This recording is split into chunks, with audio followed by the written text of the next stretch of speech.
बीड जिल्ह्यातील आष्टी तालुक्यात रात्री जोरदार पाऊस झालाय। परिसरातील सीना, मेहकर, कांबळी नद्यांना चांगलाच पूर आलाय। त्यामुळं सांगवी आष्टी परिसरातील 54 वस्ती ते हिंगणी वस्ती परिसरातील 13 शेतकरी आणि लहान मुलं हे पूरग्रस्त भागात अडकले होते। त्यांना बाहेर काढण्यासाठी एनडीआरएफच्या रेस्क्यू टीमनं मोठ्या शर्थीचे प्रयत्न केले। त्या टीमनं पूरग्रस्त भागात अडकलेल्या 13 जणांना सुखरूप बाहेर काढले। त्यानंतर आमदार सुरेश दस यांनी ड्रोनद्वारे या सर्व नदीपात्राच्या पाण्याची पाहणी केली। यावेळी सांगवी आष्टी येथे 3 नद्यांचा संगम होत असल्यानं नदीनं 2.5 किलोमीटर पर्यंत रौद्र रूप धारण केलं होतं। त्यामुळं हिंगणी गावचं कुटुंब पाण्यात अडकलं होतं। आता त्यांना सुखरूप बाहेर काढण्यात आले।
तिथला तो अनिल म्हणून मुलगा आहे। त्याच्यानंतर प्रवीण झांबरे, छोट्या म्हणून एक मुलगा आहे खेडकरांचा, त्या गावचे सरपंच, विनोद म्हणून एक आहे। हे सगळे लोक त्या ठिकाणी संपर्कात होते।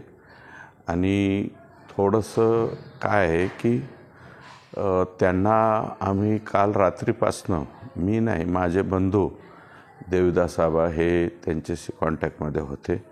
रात्रीपासून त्यांना खाली या म्हणत होते, परंतु ते अलीकडे आले नाही। तिथले 2 कुटुंब आली, पण हे कुटुंब मात्र पावसे आणि महारनवर हे 2 कुटुंब त्या ठिकाणी राहिले होते।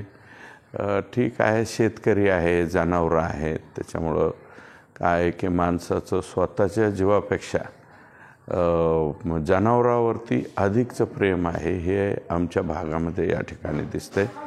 परंतु जिल्ह्याचे कलेक्टर, आमच्या तहसीलदार आणि मी नंतर बोलून पटकन एनडीआरएफची टीम त्या ठिकाणी बोलवली।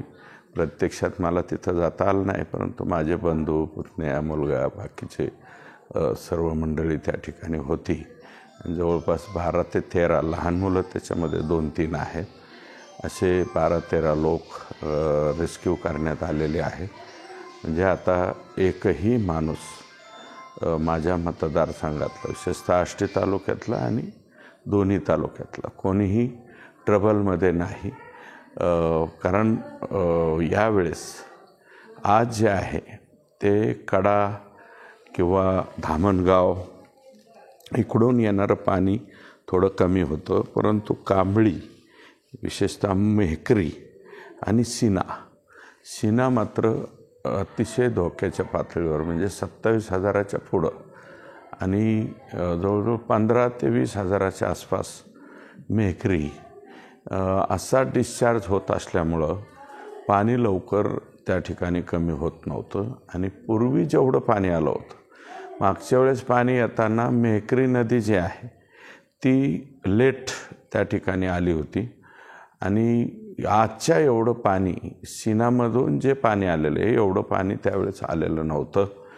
परंतु आज नवीन एक ॲडिशन या ठिकाणी झालं की आष्टी आणि आष्टा मंडळ या 2 मंडळापैकी दोन्ही मंडळामध्ये या ठिकाणी अतिवृष्टी झाल्यामुळं